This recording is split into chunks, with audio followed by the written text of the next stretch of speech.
Assalamualaikum warahmatullahi wabarakatuh. Perkenalkan, nama saya Fadli Hadiansyah dari jurusan Pendidikan Ekonomi. Di sini saya akan mempresentasikan mata kuliah Perekonomian Indonesia dengan judul Kemiskinan di Indonesia. Pengertian kemiskinan merupakan situasi di mana individu atau suatu rumah tangga mengalami kesulitan dalam memenuhi kebutuhan dasar. Kondisi ini tidak serta-merta akibat dari malas bekerja. Terdapat faktor sosial ekonomi yang melatar belakangi situasi ini. Faktor penyebab kemiskinan.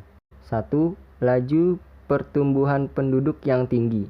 Jika suatu daerah mengalami peningkatan angka kelahiran yang tinggi, maka laju pertumbuhan penduduk suatu negara menjadi lebih besar.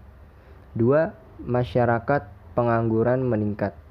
Dikarenakan laju pertumbuhan penduduk yang sangat tinggi dapat menyebabkan lapangan kerja yang ada di suatu negara menjadi terbatas dan mengakibatkan sumber daya manusia dan lowongan kerja yang tersedia menjadi tidak seimbang. Mungkin solusinya tidak harus menjadi pekerja, menjadi wirausaha bisa lebih baik.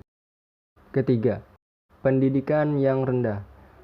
Individu yang memiliki pendidikan rendah cenderung sulit untuk bisa bersaing mendapatkan pekerjaan di suatu perusahaan karena kurangnya wawasan dan tidak masuk kriteria perusahaan tersebut. 4. Distribusi pendapatan yang tidak merata. Distribusi pendapatan yang tidak merata dapat menyebabkan terjadinya ketimpangan pada pola kepemilikan sumber daya. Data kemiskinan di Indonesia. Dilansir dari kompas.com, IDEAS memprediksi tingkat kemiskinan Indonesia pada 2022 sebesar 10,81% atau setara 29,3 juta penduduk. Peneliti IDEAS bidang ekonomi makro Askar Muhammad pada 2020 realisasi anggaran pemulihan ekonomi nasional atau PEN perlindungan sosial mencapai 216,6 triliun, maka APBN 2021 alokasinya turun menjadi 884,5 triliun. Terkini, pada RAPBN 2022 hanya direncanakan 153,7 triliun. Kasus kemiskinan di Indonesia. Kasus Tasrifin, seorang warga yang tinggal di Banyumas. Dilansir dari tempo.co, Tasrifin, 12 tahun dari desa Gunung Lurah, Kecamatan Cilongok, Banyumas, harus menghidupi ketiga adiknya. Ibunya sudah meninggal dan ayahnya bekerja di Kalimantan.